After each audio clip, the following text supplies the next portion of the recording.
សួស្តីអ្នកទាំងអស់គ្នាចឹងថ្ងៃនេះខ្ញុំមកបង្ហាញអំពីរបៀបបេះបន្លែផ្ទីសម្រាប់យើងស្លក៏បានបងប្អូនយកទៅស្ងោរឬក៏យកទៅឆាអីបានដូចគ្នាស្លប្រហើរអីក៏បានដែរអញ្ចឹងសម្រាប់មុខម្ហូបខ្ញុំថ្ងៃនេះគឺខ្ញុំឲ្យបេះបន្លែផ្ទីដើម្បី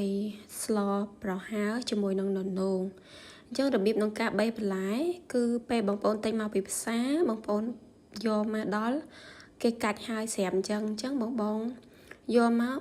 បេះបកសបកមកអញ្ចឹងកាច់វាជាកង់ហើយសកសបកវាប៉ុន្តែសម្រាប់ផ្ទីដែលខ្ញុំកំពុងតែបេះនេះដោយសារវាខ្ចីល្អហើយអ្នកលក់គាត់កាត់យកតែរបៀបចុងខ្ចីអញ្ចឹងវាអត់សូវមានអីត្រូវបកអីអញ្ចឹងខ្ញុំកាច់ហើយប៉ុន្តែវាអត់មានសបកអញ្ចឹងបើសិនជាបងប្អូនយកមកបានរៀងវែងជាងនេះឬក៏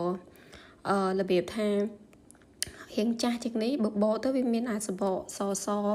ញ្ចឹងបងអាចកាត់វាជាច្រើនតង់តិចមកដើម្បីបកឲ្យបានស្អាតល្អពីព្រោះអីបើសិនជាយើងអត់បកទេអាហ្នឹងយើងញ៉ាំទៅវាហឹងវាអត់ស្រួលញ៉ាំអញ្ចឹងណាហ្នឹងហើយអញ្ចឹងសម្រាប់វីដេអូនេះគឺខ្ញុំមានតែប៉ុណ្្នឹងទេ